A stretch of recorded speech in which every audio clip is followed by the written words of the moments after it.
ఎమ్మెల్యేల అనర్హత పిటిషన్ పై సుప్రీంకోర్టు ఇచ్చిన తీర్పుకు కట్టుబడి ఉన్నామన్నారు ఎమ్మెల్యే కడియం శ్రీహరి.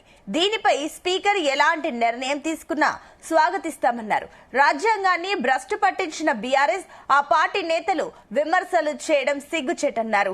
స్పీకర్ నోటీసులకు ఇంకా తాము రిప్లై ఇవ్వలేదమని సమయం కోరినట్లు తెలిపారు. ఇక ఉప ఎన్నికలు వచ్చినా ఎదుర్కోవడానికి తాము సిద్ధంగా ఉన్నట్లు తెలిపారు కడియం శ్రీహరి. పార్టీ ఫిరాయింపుల పైన సుప్రీంకోర్టు ఇచ్చిన తీర్పును కాంగ్రెస్ పార్టీ పరంగా వ్యక్తిగతంగా నేను స్వాగతిస్తున్నాను.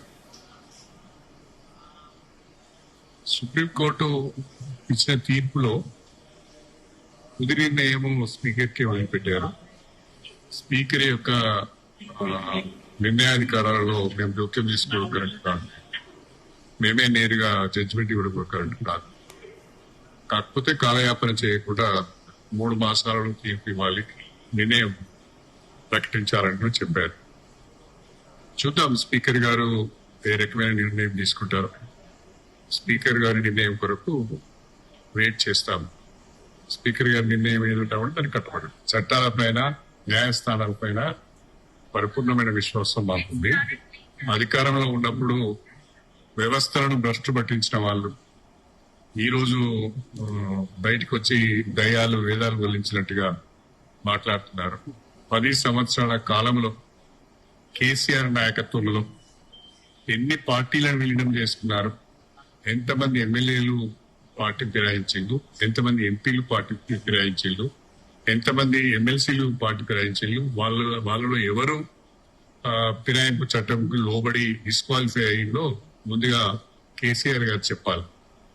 వారికి ఫిరాయింపుల గురించి మాట్లాడే నైతిక హక్కు అయితే బీఆర్ఎస్ పార్టీకి లేదు. మొత్తం వ్యవస్థను నాశనం చేసిందే వారు. ఇప్పుడు చాలా ఏదో గొప్పలు చెప్పుకునే ప్రయత్నం చేస్తున్నారు. కానీ ఈ వ్యవస్థ అంతా, రాజకీయ వ్యవస్థ అంతా నాశనమైంది. ఇక్కడ నిర్ణయించేది ఎలక్షన్ కమిషన్ ఆఫ్ ఇండియా. ముందు స్పీకర్ గారు నిర్ణయం తీసుకోవాలి, తర్వాత ఎన్నికలు నిర్వహించాలనేది ఎలక్షన్ కమిషన్ ఆఫ్ ఇండియా నిర్ణయం తీసుకోవాలి. తెలివిలేని మనుషులకు ఎన్నికలు ఎవరు నిర్వహిస్తారో, ఉప ఎన్నికలు ఎప్పుడు వస్తాయో వాళ్ళు చెప్పడము సరైనది కాదు.